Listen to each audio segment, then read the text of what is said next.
ইউসুফ, তুমি কি করতেছো? আমি আম সত্তা বানাইছি। আম সত্তা কম মরিচ সত্তা। এটা কার জন্য করতেছো? এটা তো করতেছি আমার জন্য। তোমার জন্য? হ্যাঁ। তুমি এটা খাবা? হ্যাঁ খাবো। তোমার ভালো লাগে এটা খাইতে? অনেক। অনেক? তুমি খাবা? তুমি এটা তোমার নিজের জন্য করতেছো? হ্যাঁ। তাহলে আমি কিভাবে খাবো? আমি দয়া মায়া করে তোমার একটু দিব। দয়া মায়া করে? আমি দয়া মায়ার জিনিস খাই না। তাহলে তোমার খাইতে হবে। তাহলে তুমি খাওয়ার চিন্তা বাদ দাও। ইউসুফ, তুমি এটা একা খাইতে পারবা?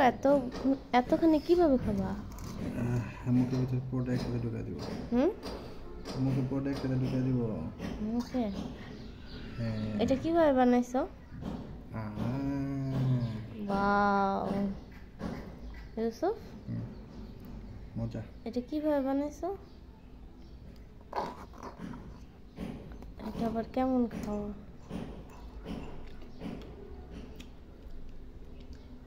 বলো কেমন লাগতেছে?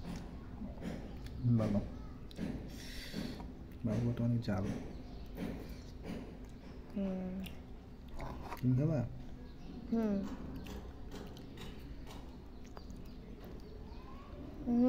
অনেক মজা। তুমি তো চাইলে এটা উল্টায় আর একটু রোদে দিতে পারো। উল্টায় কি? উল্টানো তো উল্টানোর কিছু নাই যে। ঠিক আছে। আচ্ছা ইউসুফ, এটা তুমি কিভাবে বানাইছো? কিভাবে বানাইছো? আম দিয়ে না, একটু রেসিপিটা যদি শেয়ার করতা তাহলে ভালো লাগতো। তুমি বানাইছো তো আমাকে বলো কিভাবে কিভাবে বানাইছো। আম কাটছি, আম কেটে সিদ্ধ করছি, সিদ্ধ করে সিদ্ধ করছো? তারপরে সিদ্ধ করছি, সিদ্ধ করে তারপর আমগুলা মানে ইয়ার থেকে কি জানিস এটা কি কয়? কি বলো? বয়রা থেকে আলাদা করছি, আলাদা করে পরে পরে পরে বিভিন্ন রকম মশলা আছে, মশলা দিছি। পরে তেল দেওয়ার পর আগে তেল, তারপর মশলা।